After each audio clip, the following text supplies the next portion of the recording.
ਓਟ ਪਰਾਤੀ ਤਰਿਆ ਰੇ। ਗੁਰ ਨਾਨਕ ਜਿਨ ਸੁਣਿਆ ਪੇਖਿਆ,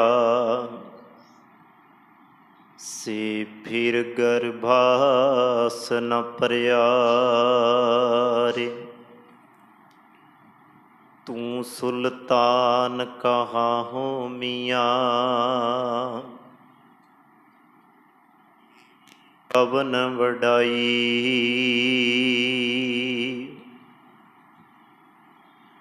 ਜੋ ਤੂੰ ਦੇਹ ਸੋ ਕਹਾਂ ਸੁਆਮੀ, ਮੈਂ ਮੂਰਖ ਕਹਿਣ ਨਾ ਜਾਈ।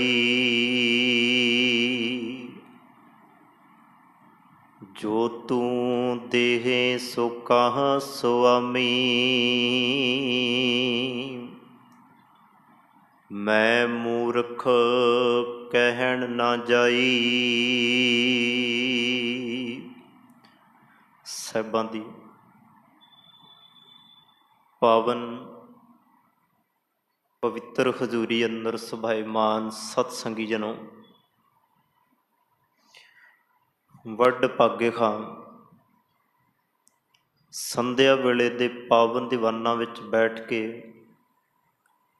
ਰੱਬੀ ਬਾਣੀ ਦਾ ਆਨੰਦ ਆਪ ਜੀ ਨੇ ਮਾਣਿਆ। ਸਤਿਗੁਰ ਦਾਤਾ ਕਿਰਪਾ ਕਰੇ, ਬਖਸ਼ਿਸ਼ ਕਰੇ। ਪੜ੍ਹੀ ਸੁਣੀ ਬਾਣੀ ਸਾਡੇ ਹਿਰਦੇ ਦਾ ਸ਼ਿੰਗਾਰ ਬਣ ਜਾਏ। ਗੁਰੂ ਕੇ ਬਚਨਾਂ ਰਾਹੀਂ, ਗੁਰਬਾਣੀ ਰਾਹੀਂ ਜੀਵਨ ਜੀ ਕੇ ਅਸੀਂ ਆਪਣੇ ਜਨਮ ਨੂੰ ਸਫਲਾ ਬਣਾ ਲਈਏ। ਇਹ ਅਰਦਾਸ ਗੁਰੂ ਚਰਨਾਂ ਵਿੱਚ ਕਰੀਏ। ਕਿਤੇ ਇਹ ਵਾਰੀ ਵੀ ਸਾਡੇ ਹੱਥੋਂ ਖੁੰਝ ਨਾ ਜਾਵੇ, ਕਿਉਂਕਿ ਇਹ ਵਾਰੀ ਗੋਬਿੰਦ ਮਿਲਣ ਕੀ ਇਹ ਤੇਰੀ ਬਰੀਆ। ਰੱਬ ਨੂੰ ਮਿਲਣ ਦੀ ਹੈ ਤੇ ਬਿਨਾਂ ਗੁਰੂ ਤੋਂ, ਬਿਨਾਂ ਸਤ ਸੰਗਤ ਦੀਆਂ ਘੜੀਆਂ ਤੋਂ ਗੁਰੂ ਨੂੰ ਮਿਲਿਆ ਨਹੀਂ ਜਾ ਸਕਦਾ। ਤੇ ਸਤਿਗੁਰੂ ਜੀ ਕਹਿੰਦੇ ਆ, ਇਹੀ ਸਮਾਂ ਹੈ ਸੰਸਾਰ ਭਵਜਲ ਤੋਂ ਪਾਰ ਹੋਣ ਦਾ। ਸਰੰਜਾਮ ਤਾਗ ਭਵਜਲ ਤਰਨ ਕੈ। ਜੇ ਲੱਗਣਾ ਹੀ ਹੈ ਤਾਂ ਇਸ ਭਵਜਲ ਤੋਂ ਪਾਰ ਹੋਣ ਦੀਆਂ ਜੁਗਤੀਆਂ ਵਾਲੇ ਪਾਸੇ ਲੱਗ। ਤੇ ਸਤਿਗੁਰੂ ਜੀ ਕਹਿੰਦੇ, ਜਨਮ ਬ੍ਰਿਥਾ ਜਾਤ ਰੰਗ ਮਾਇਆ ਕੇ। ਵੇਖੀ ਕਿਤੇ ਜੀਵਨ ਵਿਰਥਾ ਨਾ ਚਲਾ ਜਾਵੇ। ਬਿਰਥੇ ਜੀਵਨ ਨੂੰ ਸਤਿਗੁਰੂ ਜੀ ਨੇ ਸਾਕਤ ਬੰਦੇ ਨਾਲ ਜੋੜਿਆ। ਜਿਵੇਂ ਆਪਾਂ ਬਚਨ ਪੜ੍ਹਦੇ ਹਾਂ, ਬਿਰਥੀ ਸਾਕਤ ਕੀ ਆਰਜਾ। ਸਾਕਤ ਬੰਦੇ ਦੀ ਆਰਜਾ ਵਿਅਰਥ ਹੁੰਦੀ ਹੈ, ਕਿਸੇ ਕੰਮ ਨਹੀਂ। ਹੁਣੇ ਤੁਸੀਂ ਗੁਰੂ ਅਰਜਨ ਦੇਵ ਮਹਾਰਾਜ ਜੀ ਦਾ ਬੜਾ ਪਿਆਰਾ ਬਚਨ ਸੁਣਿਆ। ਉਸ ਦੇ ਵਿੱਚ ਗੁਰੂ ਅਰਜਨ ਦੇਵ ਮਹਾਰਾਜ ਕਹਿੰਦੇ, ਬਿਨ ਸਿਮਰਨ ਜੋ ਜੀਵਨ ਬਲਣਾ। ਬਿਨਾਂ ਰੱਬ ਦੀ ਭਗਤੀ, ਬਿਨਾਂ ਰੱਬ ਦੇ ਸਿਮਰਨ ਭਜਨ ਤੋਂ ਜਿਹੜਾ ਜ਼ਿੰਦਗੀ ਜੀ ਰਿਹਾ, ਸਤਿਗੁਰੂ ਜੀ ਕਹਿੰਦੇ, ਬਿਨ ਸਿਮਰਨ ਜਿਉ ਜੀਵਨ ਬਲਣਾ। ਸਰਪ ਜੈਸੇ ਅਰਜਾਰੀ, ਸੱਪ ਦੀ ਨਿਆਈ ਜੀ ਰਿਹਾ।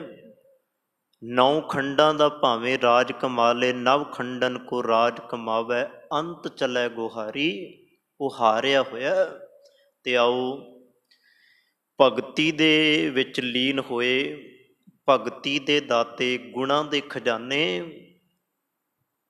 ਗੁਰੂ ਹਰਗੋਬਿੰਦ ਪਾਤਸ਼ਾਹ ਮੀਰੀ ਪੀਰੀ ਮਾਂ ਦੇ ਮਾਲਕ ਸਤਿਗੁਰੂ ਜੀ ਦੇ ਸਭ ਤੋਂ ਛੋਟੇ ਫਰਜ਼ੰਦ, ਗੁਰਤਾ ਗੱਦੀ ਤੇ ਬਿਰਾਜਮਾਨ ਗੁਰੂ ਨਾਨਕ ਜੋਤ ਸਤਿਗੁਰੂ ਗੁਰੂ ਤੇਗ ਬਹਾਦਰ ਮਹਾਰਾਜ, ਉਹਨਾਂ ਦੇ ਜੀਵਨ ਦੀ ਇੱਕ ਲੜੀ ਆਪ ਜੀ ਦੇ ਨਾਲ ਸਾਂਝੀ ਕਰ ਰਿਹਾ। ਸਤਿਗੁਰੂ ਗੁਰੂ ਤੇਗ ਬਹਾਦਰ ਮਹਾਰਾਜ ਕਿਰਪਾ ਕਰਨ, ਇਹ ਵਿਚਾਰ, ਇਹ ਇਤਿਹਾਸ ਦੀ ਆਪ ਜੀ ਦੇ ਨਾਲ ਗੱਲ ਸਾਂਝੀ ਕਰ ਸਕਾਂ, ਇਹ ਸਮੱਤ ਸਤਿਗੁਰੂ ਜੀ ਮੈਨੂੰ ਬਖਸ਼ਣ। ਤੇ ਆਪ ਜੀ ਨੂੰ ਗੁਰੂ ਦੀਆਂ ਬਾਤਾਂ ਸੁਣਨ ਦੀ ਸਤਿਗੁਰ ਤਾਕਤ ਬੰਨਣ ਬਖਸ਼ਣ। ਕਿਉਂਕਿ ਕੰਨਾਂ ਦੇ ਵਿੱਚ ਤਾਕਤ ਹੋਏਗੀ, ਗੁਰੂ ਦੀ ਗੱਲ ਸੁਣਾਂਗੇ ਤੇ ਮੇਰੇ ਵਰਗੇ ਦੇ ਮੁੱਖ ਦੇ ਵਿੱਚ ਤਾਕਤ ਹੋਏਗੀ ਤੇ ਉਹ ਗੱਲ ਆਪਾਂ ਬੋਲ ਸਕਾਂਗੇ। ਮੁੱਖ ਦੇ ਵਿੱਚੋਂ ਬੋਲਣ ਦੀ ਤਾਕਤ ਵੀ ਉਹੀ ਦਿੰਦਾ ਤੇ ਕੰਨਾਂ ਦੇ ਵਿੱਚ ਸੁਣਨ ਦੀ ਤਾਕਤ ਵੀ ਉਹੀ ਦਿੰਦਾ। ਇਹ ਦੋਵੇਂ ਕੰਮ ਗੁਰੂ ਦੇ ਨੇ। ਜਿਵੇਂ ਇੱਕ ਬਚਨ ਆਪਾਂ ਪੜ੍ਹਦੇ ਹਾਂ ਸਤਿਗੁਰੂ ਗੁਰੂ ਅਮਰਦਾਸ ਮਹਾਰਾਜ ਦਾ। ਗੁਰੂ ਅਮਰਦਾਸ ਮਹਾਰਾਜ ਕਹਿੰਦੇ ਆ, ਜੇ ਸੁਣਨਾ ਹੀ ਆ ਨਾ ਸੱਚ ਸੁਣ, ਜੇ ਸੁਣਨਾ ਹੀ ਆ ਨਾ ਗੁਰੂ ਦੀ ਗੱਲ ਸੁਣ। ਇਹਨਾਂ ਕੰਨਾਂ ਦੇ ਰਾਹੀਂ ਤੂੰ ਹੁਣ ਤੱਕ ਦੁਨੀਆ ਦੀਆਂ ਗੱਲਾਂ ਸੁਣੀਆਂ ਨੇ, ਇਹਨਾਂ ਕੰਨਾਂ ਦੇ ਨਾਲ ਤੂੰ ਹੁਣ ਤੱਕ ਸਾਕਤ ਗੀਤ ਸੁਣੇ ਨੇ। ਆ ਮੈਂ ਤੈਨੂੰ ਸਮਝਾਉਣਾ, ਇਹ ਸ਼ਰਵਣੋ ਮੇਰੇ ਹੋ ਸੱਚ ਹੈ ਸੁਣਨੇ ਨੂੰ ਪਠਾਏ। ਸੱਚ ਹੈ ਸੁਣਨੇ ਨੂੰ ਪਠਾਏ, ਸਰੀਰ ਲਾਏ ਸੁਣੋ ਸਤ ਬਾਣੀ। ਸਤਿਗੁਰੂ ਇਸ ਸੱਚੀ ਬਾਣੀ ਨੂੰ ਸੁਣ ਲਾ, ਹੋਏਗਾ ਕੀ ਜੀਵਨ ਦੇ ਵਿੱਚ ਇਹਦਾ ਲਾਹਾ ਕੀ ਹੈ। ਸਤਿਗੁਰੂ ਗੁਰੂ ਅਮਰਦਾਸ ਮਹਾਰਾਜ ਕਹਿੰਦੇ, ਜਿਤ ਸੁਣੀ ਮਨ ਤਨ ਹਰਿਆ ਹੋਵੇ ਰਸਨਾ ਰਸ ਵਿਡਾਣੀ ਰਸ ਸਮਾਣੀ। ਇਹਦੇ ਨਾਲ ਤੇਰਾ ਅੰਦਰ ਹਰਿਆ ਭਰਿਆ ਹੋ ਜਾਏਗਾ। ਇਹਦੇ ਨਾਲ ਜਿਹੜੀ ਤੇਰੀ ਰਸਨਾ ਫਿੱਕਾ ਬੋਲਦੀ ਹੈ ਉਹ ਰਸਨਾ ਮਿੱਠਾ ਬੋਲਣ ਲੱਗ ਜਾਏਗੀ। ਇਹ ਗੁਰੂ ਦੀ ਬਖਸ਼ਿਸ਼, ਗੁਰੂ ਦੀ ਰਹਿਮਤ ਤੇਰੇ 'ਤੇ ਹੋ ਜਾਏਗੀ। ਅਤੇ ਉਸ ਦਾਤੇ ਦੀਆਂ ਗੱਲਾਂ, ਗੁਰੂ ਤੇਗ ਬਹਾਦਰ ਮਹਾਰਾਜ ਦੀਆਂ ਬਾਤਾਂ ਸੁਣਨ ਦੇ ਲਈ ਆਪ ਜੀ ਗੁਰੂ ਦੀ ਸ਼ਰਨ ਵਿੱਚ ਬੈਠੇ। ਆਪ ਜੀ ਦਾ ਧੰਨਵਾਦ। ਆਓ ਸਤਿਗੁਰ ਕਿਰਪਾ ਕਰੇ। ਤੇਗ ਬਹਾਦਰ ਸਿਮਰਿਆ ਘਰ ਨੌ ਨਿਧ ਆਵੈ ਧਾਏ। ਸਤਿਗੁਰੂ ਗੁਰੂ ਤੇਗ ਬਹਾਦਰ ਮਹਾਰਾਜ ਕਿਰਪਾ ਕਰਨ। ਆਓ ਸਾਹਿਬਾਂ ਦੇ ਚਰਨਾਂ 'ਚ ਸੀਸ ਨਵਾਓ ਪਿਆਰ ਸਤਿਕਾਰ ਅਤੇ ਅਦਬ ਦੇ ਨਾਲ।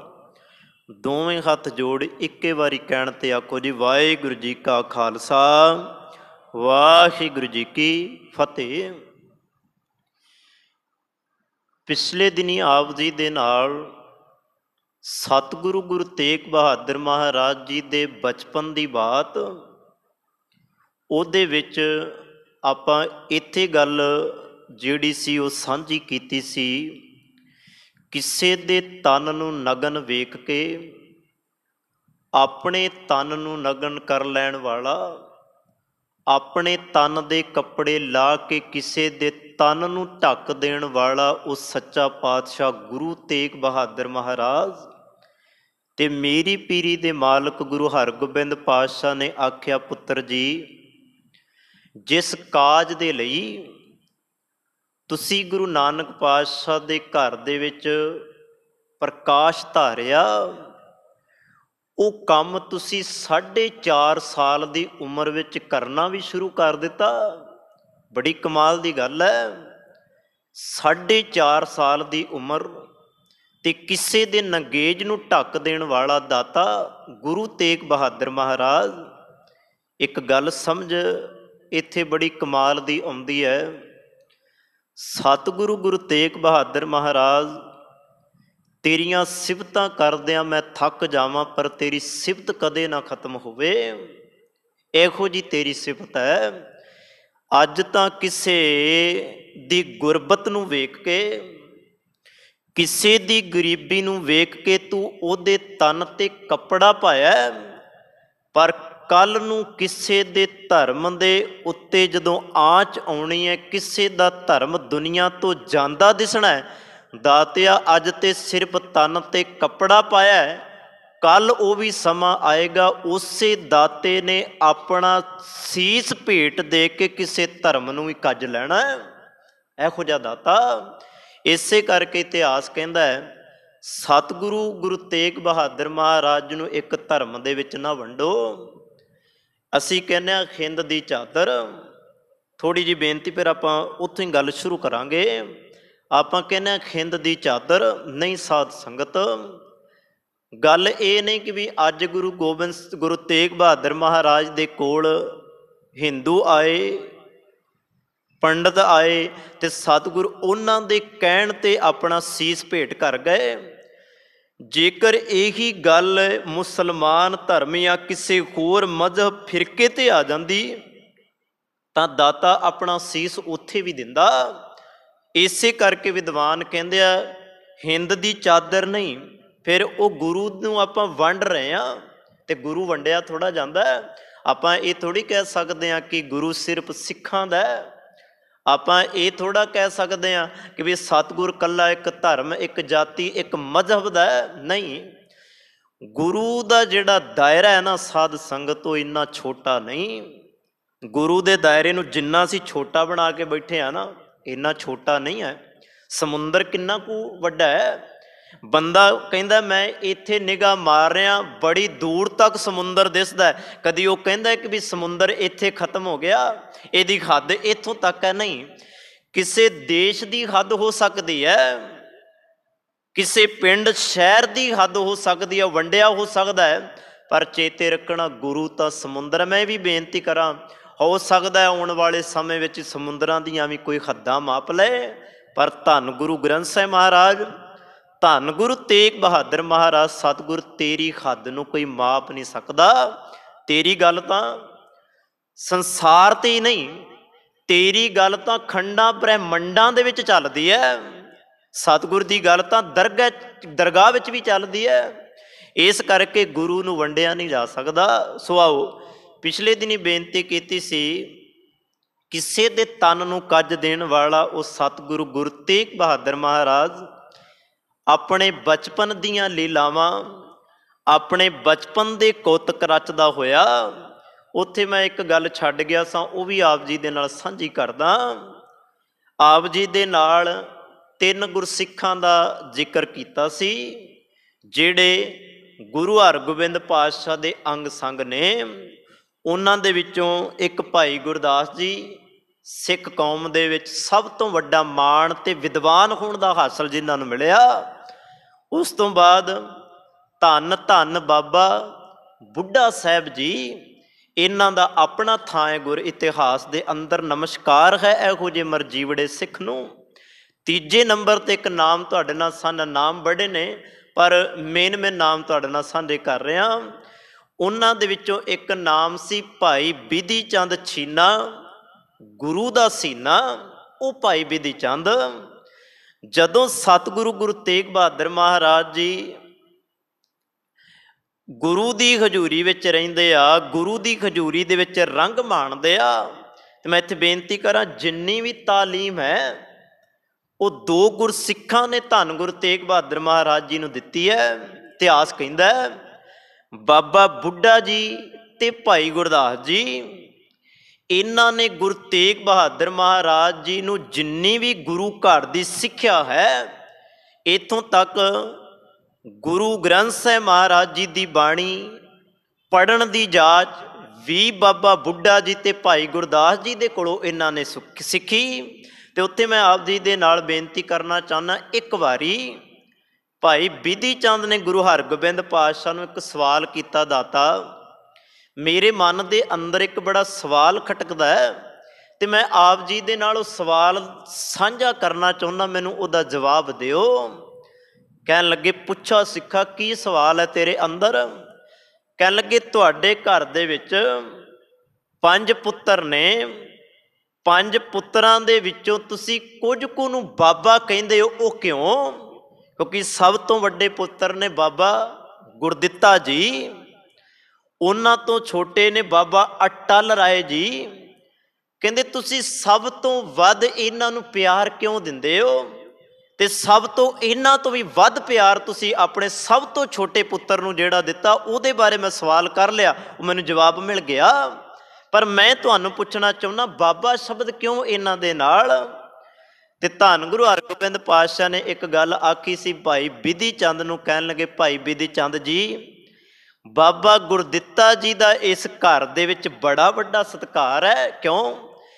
ਕਿਉਂਕਿ ਕੱਲ ਨੂੰ ਇਹਦੇ ਘਰ ਦੇ ਵਿੱਚ ਜਿਸ ਪੁੱਤਰ ਨੇ ਪ੍ਰਕਾਸ਼ ਧਾਰਨਾ ਹੈ ਨਾ, ਉਹਨੇ ਸੱਚਾ ਪਾਤਸ਼ਾਹ ਸ਼੍ਰੀ ਗੁਰੂ ਹਰਿ ਰਾਏ ਸਾਹਿਬ ਬਣਨਾ, ਤੇ ਉਹਦੇ ਘਰ ਦੇ ਵਿੱਚ ਜਿਹਨੇ ਪ੍ਰਕਾਸ਼ ਧਾਰਨਾ ਉਹਨੇ ਸੱਚਾ ਪਾਤਸ਼ਾਹ ਸ਼੍ਰੀ ਗੁਰੂ ਹਰਿਕ੍ਰਿਸ਼ਨ ਬਣਨਾ। ਇਸ ਘਰ ਦੇ ਵਿੱਚ ਬਾਬਾ ਗੁਰਦਿੱਤਾ ਜੀ ਦਾ ਬੜਾ ਸਤਿਕਾਰ। ਚਲੋ ਸਤਿਗੁਰੂ ਜੀ ਨੇ ਬੜਾ ਕੀਤਾ ਵੀ ਹੈ ਸਤਿਕਾਰ। ਸੋ ਅਗਲੀ ਗੱਲ, ਹੁਣ ਬਾਬਾ ਅਟਲ ਰਾਏ ਜੀ, ਹੁਣ ਬਾਬਾ ਅਟਲ ਰਾਏ ਜੀ ਦਾ ਆਪਣਾ ਸਤਿਕਾਰ ਹੈ। ਉਹ ਕਿਵੇਂ? ਕਹਿੰਦੇ ਇੱਕ ਵਾਰੀ ਸ਼ਾਮ ਨੂੰ ਖੇਡਦੇ ਖੇਡਦੇ ਘਰ ਆ ਕੇ ਸੌਂ ਗਏ। ਸ਼ਾਮਾਂ ਪੈ ਗਈਆਂ, ਤਰਕਾਲਾਂ ਪੈ ਗਈਆਂ, ਸਾਂਝ ਦਾ ਸਮਾਂ ਹੋਇਆ। ਆਪਣੇ ਮਿੱਤਰਾਂ ਦੋਸਤਾਂ ਨਾਲ ਖੇਡਦਿਆਂ ਖੇਡਦਿਆਂ ਆਪਣੇ ਘਰ ਆ ਗਏ। ਉਸ ਵੇਲੇ ਇਤਿਹਾਸ ਕਹਿੰਦਾ ਬਾਬਾ ਅਟਲ ਰਾਏ ਜੀ ਦਾ ਜਿਹੜੀ ਆਰਬਲਾ ਉਮਰ ਹੈ ਉਹ ਸਿਰਫ 9 ਸਾਲ ਦੀ ਹੈ।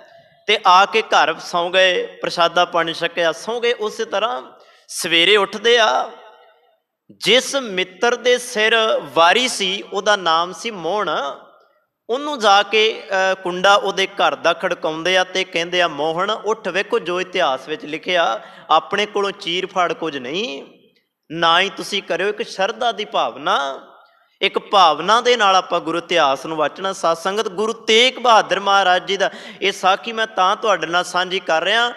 ਇਸ ਸਾਖੀ ਦਾ ਗੁਰੂ ਤੇਗ ਬਹਾਦਰ ਪਾਤਸ਼ਾਹ ਤੇ ਬੜਾ ਵੱਡਾ ਅਸਰ ਹੋਇਆ ਤੇ ਜਿਸ ਅਸਰ ਨੂੰ ਕਬੂਲ ਕਰਕੇ ਗੁਰੂ ਤੇਗ ਬਹਾਦਰ ਮਹਾਰਾਜ, ਅੱਗੇ ਜਾ ਕੇ ਜ਼ਿਕਰ ਕਰਦਾ ਕੀ ਭਾਣਾ ਵਾਪਰਿਆ, ਸਤਿਗੁਰੂ ਜੀ ਦਾ ਅੰਦਰ ਕਿਹੋ ਜਿਹਾ ਹੋ ਗਿਆ ਜਦੋਂ ਉਹਨਾਂ ਨੇ ਜਾ ਕੇ ਆਪਣੇ ਮਿੱਤਰ ਮੋਹਣ ਦਾ ਕੁੰਡਾ ਖੜਕਾਇਆ। ਉੱਠ, ਤੇਰੀ ਵਾਰੀ ਹੈ ਜਿਹੜੀ ਰਾਤੀ ਸ਼ਾਮੀ ਤੂੰ ਦੇ ਰਿਹਾ ਸਾਂ, ਮੈਂ ਚਲਾ ਗਿਆ ਵਿੱਚੇ ਛੱਡ ਕੇ, ਉੱਠ ਤੇਰੀ ਵਾਰੀ ਹੈ। ਉੱਠ ਕੇ ਵਾਰੀ ਦੇ ਆਪਣੀ। ਉਹਦੀ ਮਾਂ ਬਾਹਰ ਆਈ, ਮਾਂ ਨੇ ਬਾਹਰ ਆ ਕੇ ਆਖਿਆ ਕਿਹੜੇ ਮੋਹਣ ਦੀ ਗੱਲ ਕਰਦੇ ਹੋ? ਉਹ ਮੋਹਣ ਤਾਂ ਚੜ੍ਹਾਈ ਕਰ ਗਿਆ, ਉਹ ਮੋਹਣ ਦੇ ਤਾਂ ਸਵਾਸ ਹੀ ਬੰਦ ਹੋ ਗਏ ਨੇ। ਤੇ ਅੱਗੋਂ ਬਾਬਾ ਅਟਲ, ਵੇਖੋ ਗੁਰੂ ਘਰ ਦੇ ਵਿੱਚ ਉਹਨਾਂ ਦਾ ਜਨਮ ਹੈ ਤੇ ਗੁਰੂ ਘਰ ਦੇ ਵਿੱਚ ਜਿਨ੍ਹਾਂ ਦਾ ਜਨਮ ਹੈ ਉਹ ਕੋਈ ਆਮ ਨਹੀਂ। ਉਹਨਾਂ ਦੇ ਅੰਦਰ ਵੀ ਚੇਤੇ ਰੱਖਣਾ ਕੋਈ ਨਾ ਕੋਈ ਤਾਕਤ ਵਰਤਦੀ ਹੈ। ਉਹ ਗੱਲ ਵੱਖਰੀ ਹੈ ਕਿ ਵੀ ਆਪਾਂ ਉਸ ਨੂੰ ਜਾਣਦੇ ਨਹੀਂ, ਬੜੀ ਵੱਡੀ ਤਾਕਤ ਲੈ ਕੇ ਬੈਠੇ ਨੇ। ਕਹਿਣ ਲੱਗੇ ਮਾਂ ਤੂੰ ਝੂਠ ਮਾਰਦੀ ਹੈ, ਉਹਦੇ ਸਿਰ ਮੀਟੀ ਹੈ, ਉਹਦੇ ਸਿਰ ਵਾਰੀ ਹੈ, ਉਹਨੂੰ ਕਹਿ ਆਪਣੀ ਵਾਰੀ ਆ ਕੇ ਦੇ। ਤੇ ਅੱਗੋਂ ਉਹਦੇ ਮਾਂ ਦੇ ਬੋਲ, ਉਹਨੇ ਆਖਿਆ ਮੇਰੇ ਕਿਹਾ ਤੇ ਅੱਜ ਉਹਨੇ ਉੱਠਣਾ। ਰੋਜ਼ ਮੈਂ ਠਾਨੀ ਆ ਮੇਰਾ ਪੁੱਤਰ ਮੇਰੀ ਇੱਕ ਆਵਾਜ਼ ਤੇ ਉੱਠ ਪੈਂਦਾ ਹੈ ਤੇ ਉੱਠ ਕੇ ਉਹ ਤੁਰ ਪੈਂਦਾ ਹੈ। ਅੱਜ ਮੈਂ ਆਵਾਜ਼ਾਂ ਕਈ ਮਾਰੀਆਂ ਨੇ, ਇੱਕ ਵੀ ਐਸੀ ਆਵਾਜ਼ ਨਹੀਂ ਉਹਨੇ ਸੁਣੀ ਹੋਵੇ ਤੇ ਉਹ ਉੱਠਿਆ ਹੋਵੇ। ਤੁਸੀਂ ਤਾਂ ਗੁਰੂ ਹਰਗੋਬਿੰਦ ਪਾਤਸ਼ਾਹ ਦੇ ਪੁੱਤਰ ਹੋ, ਤੁਸੀਂ ਤਾਂ ਗੁਰੂ ਨਾਨਕ ਪਾਤਸ਼ਾਹ ਦੇ ਵਰਸਾਏ ਹੋਏ ਘਰ ਦੇ ਵਿੱਚ ਤੁਹਾਡਾ ਪ੍ਰਕਾਸ਼ ਹੋਇਆ। ਜੇ ਤੁਹਾਡੇ ਕਹੇ ਤੇ ਉੱਠਦਾ ਤੇ ਇਹਨੂੰ ਆ ਕੇ ਠਾਲ ਲਓ। ਬਾਬਾ ਅਟਲ ਰਾਏ ਜੀ ਅੰਦਰ ਗਏ। ਬਾਬਾ ਅਟਲ ਰਾਏ ਜੀ ਨੇ ਆਵਾਜ਼ ਮਾਰੀ, ਮੋਹਣ ਵਾਰੀ ਨਹੀਂ ਤੂੰ ਮੇਰੀ ਦੇਣੀ, ਚੱਲ ਉੱਠ ਵਾਰੀ ਦੇ। ਬਸ ਇੰਨੀ ਕਹਿਣ ਦੀ ਦੇਰ ਸੀ, ਬਾਬਾ ਮੋਹਣ ਆਪਣੇ ਮੰਜੇ ਤੋਂ ਉੱਠ ਖਲੋਤਾ। ਇਹ ਗੱਲ ਚਾਰੇ ਪਾਸੇ ਫੈਲ ਗਈ। ਚਲੋ ਖੇਡਦੇ ਰਹੇ, ਸ਼ਾਮਾਂ ਪਈਆਂ, ਘਰ ਆ ਗਏ। ਘਰ ਆਏ, ਗੁਰੂ ਹਰਗੋਬਿੰਦ ਪਾਤਸ਼ਾਹ ਦੇ ਕੰਨਾਂ ਤੱਕ ਇਹ ਗੱਲਾਂ ਪਹੁੰਚ ਗਈਆਂ। ਸਤਿਗੁਰੂ ਜੀ ਨੇ ਗੱਲਾਂ ਸੁਣ ਲਈਆਂ ਕਿ ਵੀ ਅੱਜ ਬਾਬਾ ਅਟਲ ਰਾਏ ਜੀ ਨੇ ਇੱਕ ਕੌਤਕ ਵਰਤਾਇਆ ਜਿਹੜਾ ਗੁਰੂ ਘਰ ਦੇ ਵਿੱਚ ਪ੍ਰਵਾਨ ਨਹੀਂ, ਇਹ ਪ੍ਰਵਾਨਗੀ ਨਹੀਂ ਦਿੰਦਾ ਗੁਰੂ ਘਰ ਨੂੰ। ਬਾਬਾ ਅਟਲ ਰਾਏ ਜੀ ਆਏ, ਗੁਰੂ ਹਰਗੋਬਿੰਦ ਪਾਤਸ਼ਾਹ ਨੇ ਆਖਿਆ ਪੁੱਤ ਵੇ ਇੱਕ ਗੱਲ ਮੈਂ ਤੇਰੇ ਨਾਲ ਕਰਨੀ ਹੈ। ਪਿਤਾ ਜੀ ਨੂੰ ਕਹਿਣ ਲੱਗੇ ਪਿਤਾ ਜੀ ਤੁਹਾਡਾ ਹੁਕਮ ਸਿਰ ਮੱਥੇ ਪ੍ਰਵਾਨ ਹੈ, ਤੁਸੀਂ ਹੁਕਮ ਕਰੋ। ਕਹਿਣ ਲੱਗੇ ਜਿਹੜਾ ਕਰਮ ਤੂੰ ਅੱਜ ਕਰਕੇ ਆਇਆ ਨਾ ਉਹ ਗੁਰੂ ਨਾਨਕ ਪਾਤਸ਼ਾਹ ਦੇ ਘਰ ਵਿੱਚ ਪ੍ਰਵਾਨ ਨਹੀਂ ਹੈ। ਇਹੋ ਜਿਹੀਆਂ ਗੱਲਾਂ ਗੁਰੂ ਨਾਨਕ ਮਹਾਰਾਜ ਨੇ ਪ੍ਰਵਾਨ ਨਹੀਂ ਕੀਤੀਆਂ। ਪੁੱਤ ਵੇ ਇੱਕ ਕੰਮ ਹੁਣ ਹੋ ਸਕਦਾ ਹੈ, ਜਾਂ ਤੇ ਤੁਸੀਂ ਆਪਣੇ ਜਾਮੇ ਵਿੱਚ ਰਹਿ ਸਕਦੇ ਹੋ ਜਾਂ ਮੈਂ ਆਪਣੇ ਜਾਮੇ ਵਿੱਚ ਰਹਿ ਸਕਦਾ। ਸਾਨੂੰ ਦੋਵਾਂ ਚੋਂ ਇੱਕ ਜਾਣੇ ਨੂੰ ਤਿਆਗਣਾ ਪਏਗਾ, ਭਾਵੇਂ ਤੁਸੀਂ ਤਿਆਗ ਜਾਓ ਭਾਵੇਂ ਅਸੀਂ ਤਿਆਗ ਜਾਈਏ। ਕਿਉਂ ਪਿਤਾ ਜੀ? ਕਿਉਂਕਿ ਅੱਜ ਤੇ ਤੂੰ ਕਿਸੇ ਦੇ ਗਰੀਬ ਪੁੱਤਰ ਨੂੰ ਜਿਉਂਦਾ ਕੀਤਾ ਹੈ। ਪੁੱਤ ਵੇ ਕੱਲ ਨੂੰ ਵੱਡੇ ਵੱਡੇ ਰਾਜੇ ਇੱਥੇ ਆ ਕੇ ਤੇਰੇ ਦਰਬਾਰ ਲਾ ਕੇ ਬਹਿ ਜਾਣਗੇ। ਦੱਸ ਅਸੀਂ ਕਿਹਨੂੰ ਕਿਹਨੂੰ ਜਿਉਂਦਾ ਕਰਾਂਗੇ? ਇਹ ਗੁਰੂ ਪਰਮਾਤਮਾ ਦੀ ਤੇ ਤੇਰੇ ਵਿੱਚ ਇੱਕ ਵਿਵਾਦ ਖੜਾ ਹੋ ਜਾਏਗਾ। ਇਹ ਤਾਂ ਰੱਬ ਦੀ ਤੌਹੀਨ ਹੈ, ਇਹ ਤਾਂ ਰੱਬ ਦੇ ਹੁਕਮ ਤੋਂ ਬਾਹਰ ਦੀ ਗੱਲ ਹੈ ਤੇ ਰੱਬ ਦੇ ਹੁਕਮ ਤੋਂ ਬਾਹਰ ਕਦੀ ਗੁਰੂ ਨਾਨਕ ਪਾਤਸ਼ਾਹ ਦਾ ਘਰ ਨਹੀਂ ਗਿਆ। ਇਸ ਕਰਕੇ ਬਾਰ-ਬਾਰ ਇਹੀ ਗੱਲ ਦੁਹਰਾਈ ਜਾਂਦੀ ਹੈ, ਹੁਕਮ ਮੰਨਿਆ ਹੋਵੇ ਪ੍ਰਵਾਨ। ਇੱਥੇ ਤਾਂ ਹੁਕਮ ਮੰਨਣ ਵਾਲੇ ਪ੍ਰਵਾਨ ਹੁੰਦੇ ਆ। ਇੱਥੇ ਤਾਂ ਰੋਜ਼ ਤੁਸੀਂ ਜਪਜੀ ਸਾਹਿਬ ਵਿੱਚ ਪੜ੍ਹਦੇ ਹੋ, ਹੁਕਮ ਰਜਾਈ ਚੱਲਣਾ ਨਾਨਕ ਲਿਖਿਆ ਨਾਲ। ਫਿਰ ਪੁੱਤ ਵੇ ਹੁਕਮ ਤੋਂ ਬਾਹਰ ਕਿਵੇਂ ਹੋ ਗਿਆ? ਬਾਬਾ ਅਟਲ ਰਾਏ ਜੀ ਬਸ ਇੰਨੀ ਕੁ ਗੱਲ ਸੁਣੀ ਇੰਨੀ ਕੁ ਗੱਲ ਸੁਣ ਕੇ ਅੱਜ ਜਿਹੜਾ ਥਾਂ ਤੁਸੀਂ ਵੇਖਦੇ ਹੋ ਨਾ ਬਾਬਾ ਅਟਲ ਰਾਏ ਜੀ ਦਾ, ਉਹਨੂੰ ਸਿਜਦਾ ਕਰਦੇ ਹਾਂ ਬਕਾਇਦਾ ਆਪਾਂ, ਉਹਦੀ ਪਰਿਕਰਮਾ ਕਰਦੇ ਹਾਂ ਅਸੀਂ। ਬੜਾ ਨਤਮਸਤਕ ਹੁੰਦੇ ਹਾਂ ਜਦੋਂ ਗੁਰੂ ਰਾਮਦਾਸ ਮਹਾਰਾਜ ਦੀ ਨਗਰੀ 'ਚ ਜਾਂਦੇ ਹਾਂ। ਪਹਿਲਾਂ ਗੁਰੂ ਰਾਮਦਾਸ ਮਹਾਰਾਜ ਨੂੰ ਮੱਥਾ ਟੇਕਦੇ ਹਾਂ, ਉਸ ਤੋਂ ਬਾਅਦ ਚੱਲ ਕੇ ਆਪਾਂ ਬਾਬਾ ਅਟਲ ਰਾਏ ਜੀ ਵਾਲੀ ਥਾਂ 'ਤੇ ਜਾਂਦੇ ਹਾਂ। ਉੱਥੋਂ ਮੱਥਾ ਟੇਕ ਕੇ ਪਰ ਆਪਾਂ ਸ਼ਹੀਦਾਂ ਦੇ ਗੁਰਦੁਆਰੇ ਬਾਬਾ ਦੀਪ ਸਾਹਿਬ ਦੇ ਜਾਂਦੇ ਹਾਂ। ਇਸ ਤਰ੍ਹਾਂ ਹੀ ਆ ਨਾ ਜੀ, ਉਸੇ ਮਾਰਕੀਟ ਵਿੱਚੋਂ ਲੰਘ ਕੇ। ਸੋ ਬੇਨਤੀ ਕਰਾਂ, ਬਾਬਾ ਅਟਲ ਰਾਏ ਜੀ ਆਏ, ਆਪਣੇ ਤਨ ਦੇ ਸਰੀਰ ਦੇ ਉੱਤੇ ਚਾਦਰ ਲਈ ਤੇ ਸਰੀਰ ਤਿਆਗ ਦਿੱਤਾ। ਅੱਜ ਉਹ ਥਾਂ ਨੂੰ ਨਮਸਕਾਰ। ਇਹ ਗੱਲ ਜਦੋਂ ਗੁਰੂ ਤੇਗ ਬਹਾਦਰ ਪਾਤਸ਼ਾਹ ਤੱਕ ਪਹੁੰਚੀ ਨਾ, ਐਸੇ ਸ਼ਾਂਤ ਹੋਏ, ਐਸੇ ਚੁੱਪ ਹੋਏ। ਇਤਿਹਾਸ ਕਹਿੰਦਾ ਕਿ ਵੀ ਬੋਲੇ ਹੀ ਨਹੀਂ, ਇਤਿਹਾਸ ਕਹਿੰਦਾ ਬੋਲੇ ਨਹੀਂ। ਅੰਦਰ ਹੀ ਅੰਦਰ ਇੰਨਾ ਕੁ ਬੈਰਾਗ ਦੇ ਨਾਲ ਭਰ ਗਏ, ਇੰਨਾ ਕੁ ਬੈਰਾਗ ਨਾਲ ਭਰੇ, ਨਾ ਹੁਣ ਕਿਸੇ ਨਾਲ ਬੋਲਦੇ ਆ, ਨਾ ਕਿਸੇ ਨਾਲ ਚਾਲਦੇ ਆ। ਹੁਣ ਤਾਂ ਹਰ ਵੇਲੇ ਰੱਬ ਦੀ ਭਗਤੀ ਤੇ ਰੱਬ ਦੀ ਬੰਦਗੀ ਦੇ ਵਿੱਚ ਰਹਿੰਦੇ ਆ। ਇੱਥੋਂ ਹੁਣ ਅੰਮ੍ਰਿਤਸਰ ਸਾਹਿਬ ਦੀ ਧਰਤੀ ਤੋਂ ਸਤਿਗੁਰੂ ਗੁਰੂ ਹਰਗੋਬਿੰਦ ਪਾਤਸ਼ਾਹ ਜੀ ਕਹਿੰਦੇ ਆ, ਤੁਸੀਂ ਬਾਬਾ ਬਕਾਲਾ ਸਾਹਿਬ ਦੀ ਧਰਤੀ ਤੇ ਚਲੇ ਜਾਓ। ਹੁਣ ਬਾਬਾ ਬਕਾਲਾ ਸਾਹਿਬ ਦੀ ਧਰਤੀ ਤੇ ਕੌਣ ਕੌਣ ਜਾਂਦਾ ਹੈ? ਕਿਉਂਕਿ ਆਨੰਦ ਕਾਰਜ ਹੋ ਚੁੱਕਾ ਹੈ ਮਾਤ ਗੁਜਰ ਕੌਰ ਜੀ ਦੇ ਨਾਲ, ਜਿਹੜੇ ਕਰਤਾਰਪੁਰ ਸਾਹਿਬ ਦੀ ਧਰਤੀ ਦੇ ਰਹਿਣ ਵਾਲੇ ਨੇ, ਤੇ ਉੱਥੋਂ ਦੇ ਇਹ ਰਹਿਣ ਵਾਲੇ ਮਾਤਾ ਗੁਜਰ ਕੌਰ ਜੀ, ਇਹਦੇ ਨਾਲ ਇਹਨਾਂ ਦਾ ਵਿਆਹ ਹੁੰਦਾ ਹੈ। ਉਸ ਤੋਂ ਬਾਅਦ ਸਤਿਗੁਰੂ ਗੁਰੂ ਤੇਗ ਬਹਾਦਰ ਮਹਾਰਾਜ ਅੰਮ੍ਰਿਤਸਰ ਸਾਹਿਬ ਦੀ ਧਰਤੀ ਨੂੰ ਛੱਡ ਬਕਾਲਾ ਸਾਹਿਬ ਦੀ ਧਰਤੀ ਤੇ ਆਉਂਦੇ ਆ। ਹੁਣ ਬਕਾਲਾ ਸਾਹਿਬ ਦੀ ਧਰਤੀ ਤੇ ਆਏ ਲੰਮਾ ਸਮਾਂ, ਇਤਿਹਾਸ ਇੱਥੇ ਕਹਿੰਦਾ ਸਤਿਗੁਰੂ ਜੀ ਬੰਦਗੀ ਕਰਦੇ ਆ, ਸੇਵਾ ਕਰਦੇ ਆ, ਪ੍ਰਚਾਰ ਕਰਦੇ ਆ। ਤੇ ਇਤਿਹਾਸ ਇਹ ਵੀ ਕਹਿੰਦਾ ਕਦੇ ਕਦਾਰ ਆਪਣੇ ਉਸ ਘਰ ਦੇ ਵਿੱਚੋਂ ਬਾਹਰ ਆਉਂਦੇ ਆ, ਨਹੀਂ ਤਾਂ ਬਹੁਤਾ ਘਰ ਚੋਂ ਬਾਹਰ ਹੀ ਨਹੀਂ ਨਿਕਲਦੇ, ਅੰਦਰ ਹੀ ਰਹਿੰਦੇ ਆ। ਹਾਂ, ਪ੍ਰਚਾਰ ਕਰਨਾ ਤੇ ਬਾਹਰ ਨਿਕਲਣਾ, ਸੇਵਾ ਕਰਨੀ ਹੈ ਤੇ ਬਾਹਰ ਨਿਕਲਣਾ, ਨਹੀਂ ਤੇ ਅੰਦਰ ਹੀ ਬੈਠੇ ਰਹਿਣਾ। ਉਸ ਤੋਂ ਪਹਿਲਾਂ ਇੱਧਰ ਗੁਰੂ ਹਰਗੋਬਿੰਦ ਪਾਤਸ਼ਾਹ ਕੀਰਤਪੁਰ ਸਾਹਿਬ ਦੀ ਧਰਤੀ ਤੇ ਜੋਤੀ ਜੋਤ ਸਮਾਉਂਦੇ ਆ। ਗੁਰਤਾ ਗੱਦੀ ਗੁਰੂ ਹਰ ਰਾਏ ਮਹਾਰਾਜ ਕੋਲ ਆਉਂਦੀ ਹੈ। ਗੁਰੂ ਹਰ ਰਾਏ ਮਹਾਰਾਜ ਗੁਰਤਾ ਗੱਦੀ ਤੇ ਬੈਠਦੇ ਆ। ਅੱਗੋਂ ਉਹਨਾਂ ਦੇ ਘਰ ਦੋ ਪੁੱਤਰਾਂ ਦਾ ਪ੍ਰਕਾਸ਼ ਹੁੰਦਾ ਹੈ। ਉਹਨਾਂ ਦੇ ਵਿੱਚੋਂ ਸਭ ਤੋਂ ਛੋਟੇ ਸ਼੍ਰੀ ਗੁਰੂ ਹਰਕ੍ਰਿਸ਼ਨ ਮਹਾਰਾਜ, ਸ਼੍ਰੀ ਹਰਕ੍ਰਿਸ਼ਨ ਮਹਾਰਾਜ ਜੀ ਗੁਰਤਾ ਗੱਦੀ ਤੇ ਬੈਠਦੇ ਆ। ਉਹ ਦਿੱਲੀ ਦੀ ਧਰਤੀ ਤੇ ਆਉਂਦੇ ਨੇ। ਇਤਿਹਾਸ ਕਹਿੰਦਾ, ਆਪਾਂ ਕਹਿੰਦੇ ਆ 8 ਸਾਲ ਦੀ ਉਮਰ ਦੇ ਵਿੱਚ ਸਤਿਗੁਰੂ ਜੀ ਨੇ ਆਪਣਾ ਸਰੀਰ ਰੂਪੀ ਚੋਲਾ ਤਿਆਗਿਆ, ਉਹ ਵੀ ਦਿੱਲੀ ਦੀ ਧਰਤੀ ਤੇ। 8 ਸਾਲ ਦੀ ਉਮਰ 'ਚ ਜਦੋਂ ਗੁਰੂ ਹਰਕ੍ਰਿਸ਼ਨ ਮਹਾਰਾਜ ਚੋਲਾ ਤਿਆਗਦੇ ਆ, ਤੇ ਸਿੱਖ ਇੱਕ ਸਵਾਲ ਕਰਦੇ ਆ। ਚਲੋ ਕਈਆਂ ਨੇ ਕਈ ਨਾਮ ਉੱਥੇ ਲਏ ਆ, ਪਰ ਸਭ ਤੋਂ ਜ਼ਿਆਦਾ ਜਿਹੜਾ ਇੱਕ ਨਾਮ ਆਉਂਦਾ ਹੈ ਭਾਈ ਮੱਖਣ ਸ਼ਾਹ ਲੁਬਾਣਾ ਜੀ। ਇਹਨਾਂ ਵਰਗੇ ਸਿੱਖ ਜਦੋਂ ਕੋਲ ਖਲੋਤੇ, ਉਹਨਾਂ ਨੇ ਪੁੱਛਿਆ, ਸਿੱਖ ਸੰਗਤਾਂ ਨੇ ਗੁਰੂ ਹਰਕ੍ਰਿਸ਼ਨ ਮਹਾਰਾਜ, ਤੁਸੀਂ ਆਪ ਤਾਂ ਜੋਤੀ ਜੋਤ ਸਮਾ ਜਾਣਾ, ਪਰ ਇੱਕ ਗੱਲ ਤਾਂ ਦੱਸੋ, ਹੁਣ ਤੱਕ ਜਿੰਨੀਆਂ ਵੀ ਪੀੜ੍ਹੀਆਂ ਚੱਲੀਆਂ ਨੇ, ਗੁਰੂ ਆਪ ਤਿਲਕ ਦੇ ਕੇ ਗੱਦੀ ਨਸ਼ੀਨ ਕਰਦਾ ਰਿਹਾ। ਸਤਿਗੁਰੂ ਜੀ ਆਪ ਚੁਣ ਕੇ ਸਾਨੂੰ ਗੁਰੂ ਦਿੰਦੇ ਰਹੇ ਨੇ। ਤੁਸੀਂ ਸਾਨੂੰ ਕਿਹੜਾ ਗੁਰੂ ਚੁਣ ਕੇ ਦੇ ਚੱਲੇ ਹੋ? ਭਾਵ ਕਹਿਣ ਤੋਂ ਹੈ ਵੀ ਤੁਸੀਂ ਸਾਨੂੰ ਕਿਹਦੇ ਲੜ ਲਾ ਚੱਲੇ ਹੋ, ਜਿਹਦੇ ਨਾਲ ਜੁੜ ਕੇ ਸਾਨੂੰ ਰਸਤਾ ਜਿਹੜਾ ਉਹ ਨਜ਼ਰ ਆ ਸਕੇ। ਤੇ ਇਤਿਹਾਸ ਕਹਿੰਦਾ ਗੁਰੂ ਹਰਕ੍ਰਿਸ਼ਨ ਮਹਾਰਾਜ ਜੀ ਨੇ ਜੋਤੀ ਜੋ ਸਮਾਉਣ ਤੋਂ ਪਹਿਲਾਂ ਇੱਕ ਇਸ਼ਾਰਾ ਕੀਤਾ ਬਾਬਾ ਬਕਾਲਾ ਸਾਹਿਬ ਦੀ ਧਰਤੀ ਤੇ। ਹੁਣ ਮੇਰੀ ਛੋਟੀ ਜਿਹੀ ਇੱਕ ਬੇਨਤੀ ਸੁਣਿਓ, ਕਿਉਂਕਿ ਗੁਰੂ ਤੇਗ ਬਹਾਦਰ ਪਾਤਸ਼ਾਹ ਦੇ ਨਾਲ ਗੁਰੂ ਹਰਕ੍ਰਿਸ਼ਨ ਮਹਾਰਾਜ ਜੀ ਦੀ ਰਿਸ਼ਤੇਦਾਰੀ ਹੈ। ਇਹ ਬੇਨਤੀ ਧਿਆਨ ਨਾਲ ਵੇਖੋ, ਬਾਬਾ ਸ਼ਬਦ ਵਰਤਦੇ ਆ ਗੁਰੂ ਹਰਕ੍ਰਿਸ਼ਨ ਮਹਾਰਾਜ। ਇਹਦਾ ਮਤਲਬ ਹੈ ਕਿ ਵੀ ਬੜੀ ਡੂੰਘੀ ਰਿਸ਼ਤੇਦਾਰੀ।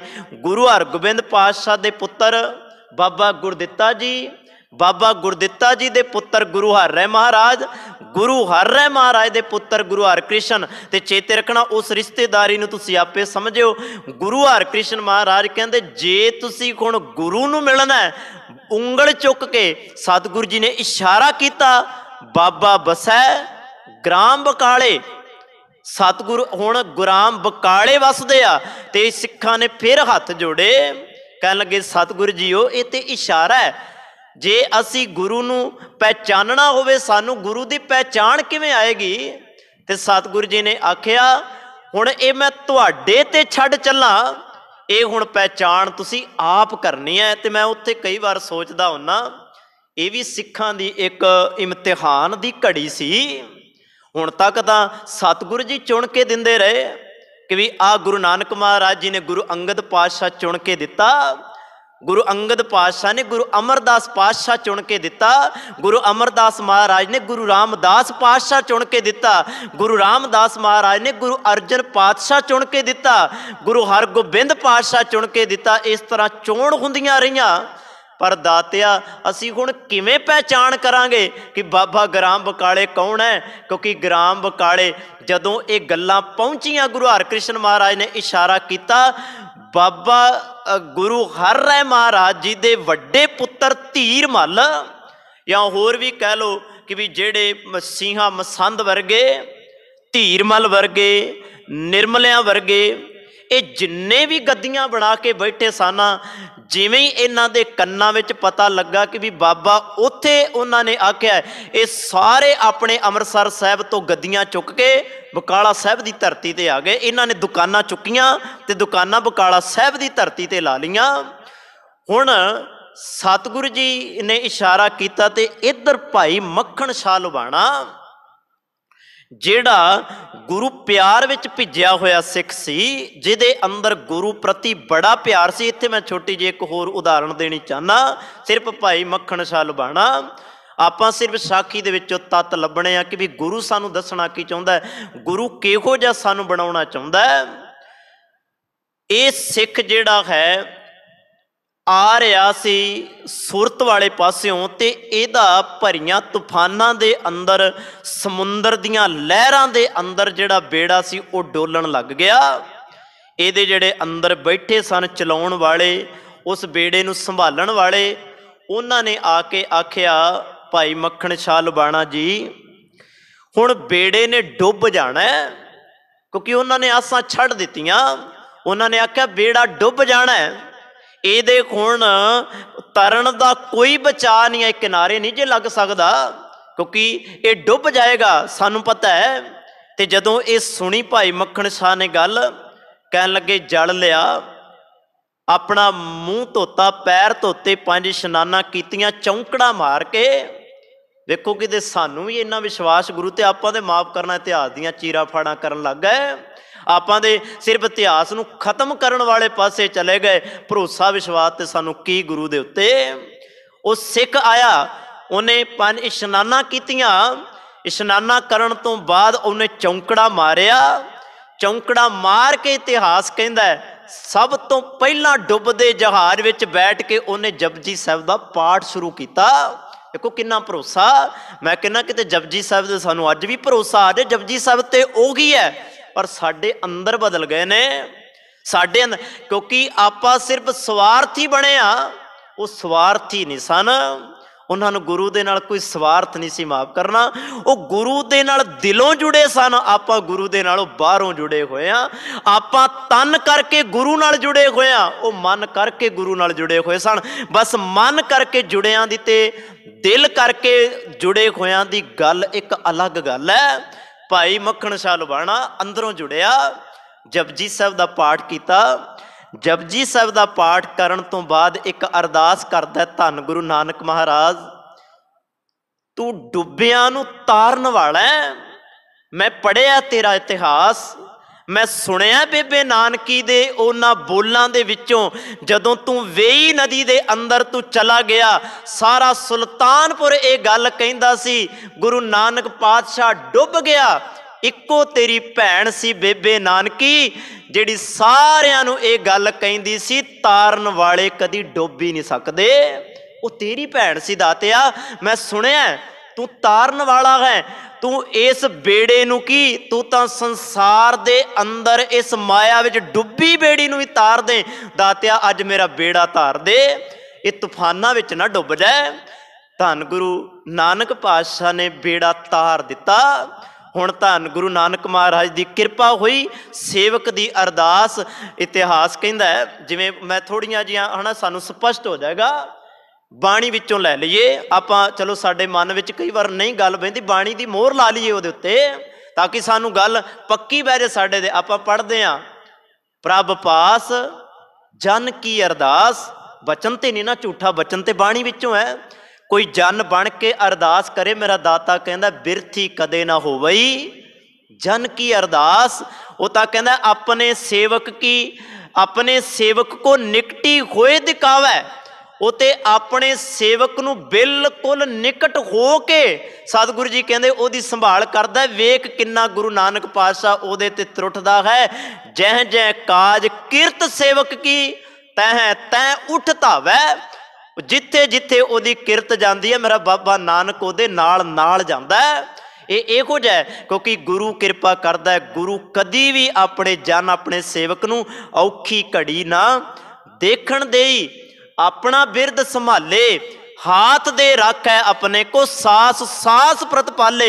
मेरा वो दाता ते इहो जिहा दाता है, ताती वाओ ना लगई पार ब्रह्म शरणाई।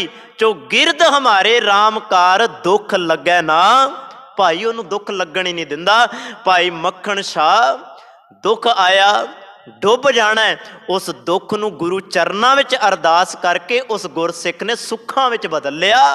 हुण जदों उन्होंने पता लग्या गुरु हरकृष्ण महाराज सतगुरु जी इशारा ग्राम बकाले वाली धरती ते करके गए आ।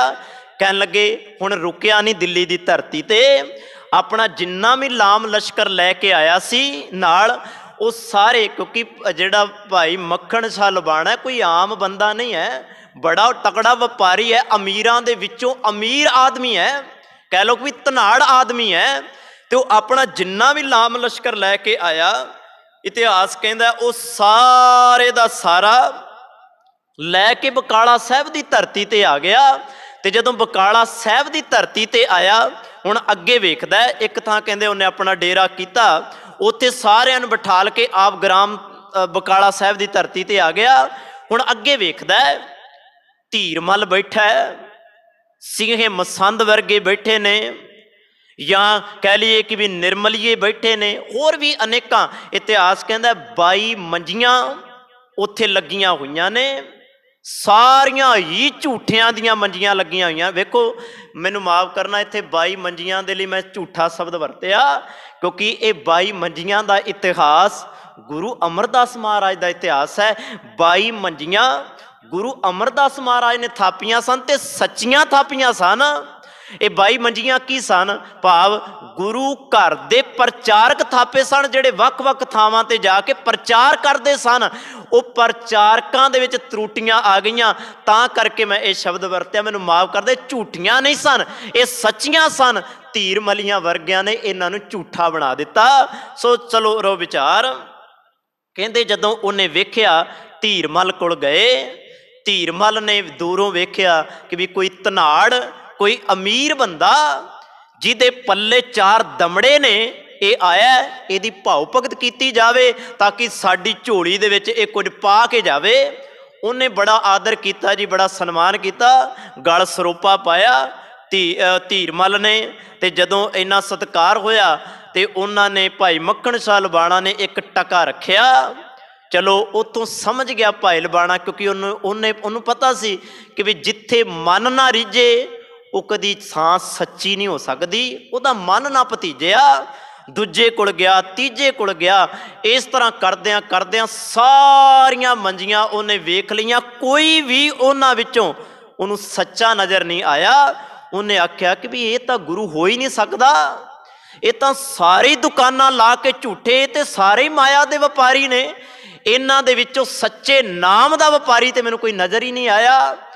हुण इत्थे भाई मक्खन शाह लबाणा इतिहास कहंदे ने निराश होया, मन विच निराशता पैदा हो गई। हुण निराश होके तुरन लगदा अपने जिहड़ा उन्हें बनाया सी थां जिथे रह रहा सी, तुरदा तुरदा कौन उन्होंने मिलदा है, किवें वो वापस आउंदा है, किवें गुरु की फिर वो भाल करदा है, गुरु लभदा है, तो वो की कहंदा। ये कल दे दीवान विच आपां गल सांझी करांगे जी। सतगुरु दाता कृपा करे, इन्नी को बेनती प्रवान करियो। ਬੋਲਦਿਆਂ ਪਾਸ ਭੁੱਲਾਂ ਚੁੱਕਾਂ ਹੋ ਜਾਂਦੀਆਂ ਨੇ। ਸਤਿਗੁਰ ਜੀ ਗੁਰੂ ਕੀ ਸੰਗਤ ਬਖਸ਼ਣਹਾਰ ਹੈ ਜੀ, ਬਖਸ਼ ਲੈਣਾ। ਕੱਲ੍ਹ ਦੇ ਲਈ ਮੈਂ ਤੁਹਾਡੇ ਕੋਲੋਂ ਮਾफ़ੀ ਮੰਗਦਾ ਕਿਉਂਕਿ ਹਾਜ਼ਰੀ ਨਹੀਂ ਭਰ ਸਕਿਆ। ਸੋ ਸਤਿਗੁਰੂ ਜੀ ਕਿਰਪਾ ਕਰਨ, ਆਪ ਸਭ ਨੂੰ ਚੜ੍ਹਦੀ ਕਲਾ ਬਖਸ਼ਣ ਜੀ। ਵਾਹਿਗੁਰੂ ਜੀ ਕਾ ਖਾਲਸਾ, ਵਾਹਿਗੁਰੂ ਜੀ ਕੀ ਫਤਿਹ।